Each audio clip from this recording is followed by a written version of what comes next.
자, 조금 쉬셨죠? 네, 마저 하겠습니다. 책으로 볼게, 문제집 보겠습니다. 자, 5번이에요, 5번.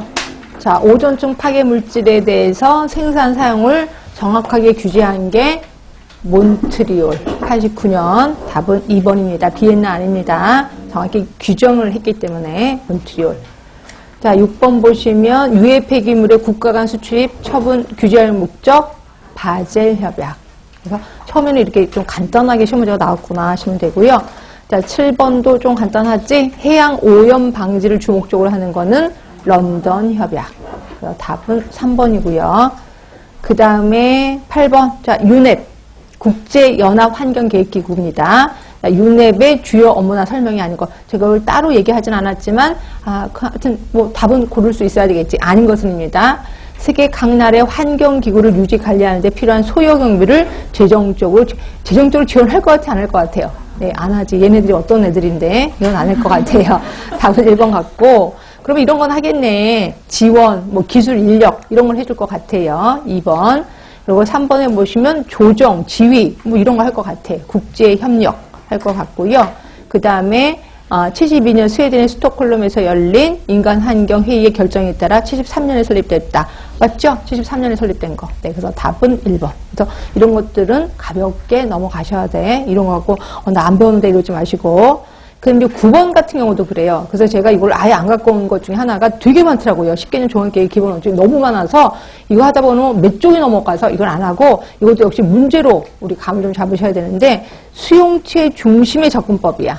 그럼 수용체 중심의 접근법이라는 거는 이런 거죠. 환경 오염이 있어. 그러면 여기 오염물질이 배출이 돼.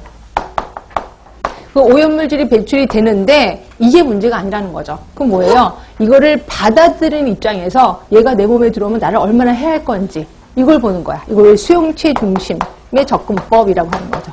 수용체 중심의 접근법이라고 하는 거죠. 이러다 보니까 자연스럽게 위해도가 결정이 되는 거예요. 근데 위해도가 결정이 된다는 게 뭐냐면 자, 어떤 물질이 되게 나쁜 물질이 있어. 나쁜 거 알아. 그렇죠? 근데 우리가 평생 동안 이 물질에 얼마나 노출이 돼? 이거를 계산해 보는 거예요. 그래서 예전에 라돈이라는 거 있었잖아요. 라돈 물질이 우리나라에서는 그렇게 중요한 게 아니었었어요. 근데 미국에서는 중요해요. 왜냐면 미국에서는 지하실이 있거든요. 오래된 지하실에서 거기 오래된 그 바위, 흙 이런 데서 나오는 게 라돈이야. 근데 미국에서는 지하실이 있는데 우리나라는 지하실은 그냥 맨발로 가는 데잖아요. 근데 미국에 있는 지하실은 막 흙도 있고 다 있어요. 그러니까 그렇게 오래된 곳에 있었다 보니까 라돈 물질이 꼭 노출이 되거든요. 그러니까 라돈이 나쁜 거 알고 여기에 노출된 확률이 많은 게 미국 사람들이야. 그러다 보니까 라돈에 대해서 일찌감치 신경을 쓴 게 미국이에요. 근데 우리나라는 신경을 안 써도 돼. 왜냐면 집안에 지하에 흙 있고 이런 건 없거든요. 집안에 딱 들어오면 다 방으로 다 깔려있고 다 있어서 라돈을 신경 안 써도 됐었어요. 그래서 라돈이 나쁜 건 알지만 신경 안 써도 돼. 그런데 이거를 배신한 사람이 누구예요? 라돈 침대예요. 설마 흙을 거기다 침대에다 집을 누가 알았겠어요. 그러다 보니까 라돈이 위에서 있었구나. 위해성 평가를 그때 하는 거죠. 이게 왜냐면 노출될 확률이 되게 많잖아. 계속 밤에 누워서 잠을 자니까. 그래서 노출 확률이 늘어나면서 위해성 평가를 하게 된다는 거죠. 그래서 대부분은 위해 물질이 있어도 그거에 대해서 우리가 꼭 수용체 중심으로 접근을 합니다. 사람이 얼마나 평생 살면서 얼마나 노출이 돼? 그럼 얼마나 노출되면 그 노출량을 곱해서 이거는 요 정도는 위험하겠구나. 그럼 그때는 이제 알려준다는 거죠. 그렇죠? 그렇게 생각하시면 돼요. 그러니까 여러분들 수용체 중심이라는 뜻을 정확히 알면 이거 답을 고를 수 있을 것 같아요. 일단 볼게요. 1번. 노약자나 태아, 산모 등 환경오염에 민감한 집단들이나 소외된 민감군에 대한 별도의 강화된 환경위해 요인 관리 기준을 마련한다. 이거 있어요. 근데 이건 수용체 중심은 아닐 것 같은 느낌이 들어야 돼. 왜? 민감한 또는 취약계층의 환경보건 서비스거든요. 그렇죠? 자, 그다음에 두 번째는 실내 공기 오염과 아토피 질환 간 상관성, 대기 오염과 천식 발생 간 상관 등 주요 환경성 질환과 오염 현상 간 발생 기전과 상관성 규명을 추진한다. 이것도 맞긴 맞아요. 근데 이거는 실내 공기 오염하고 아토피성 질환이니까 대부분 뭐야? 오래된 집도 있지만 새집 증후군 이런 거에 관련된 거거든요. 이게 수용체 중심은 아닐 것 같은 생각이 드셔야 돼. 근데 지역사회 참여를 중시하는 환경오염 접근 방식. 대부분 사업은 지역 주민이 참여하는 게 좋아요? 참여하지 않는 게 좋아요? 참여하는 게 좋아요. 그래야지 그 사업은 성공을 하는 거거든요. 그래서 이것도 역시 수용체 중심은 아닐 거라는 생각할 때 그냥 참여를 촉진하기 위한 거다라고 말하시면 되고요.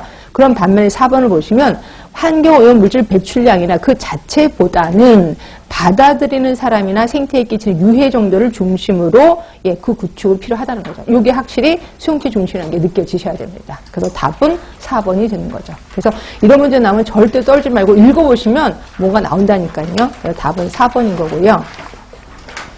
자, 그래서 잠깐만 유인물 잠깐만 볼게요. 유인물을 보시면 자, 인간 환경 선언 4대 원칙은 좀 이따 볼 거고 거기에 위해성 평가를 잠깐 볼까 합니다. 아까 이게 이제 아까 말한 대로 수용체 중심의 접근 방법에서 위해성 평가하는 건데 자, 그 위해성 평가의 단계를 잠깐 볼게요. 단계를 보시면 1번의 위험성 확인.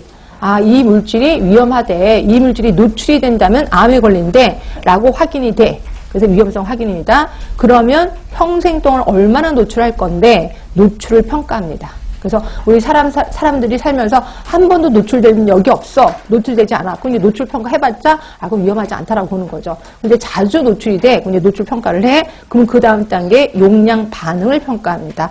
용량과 발생률 간의 관계를 보는 거죠. 얼마 정도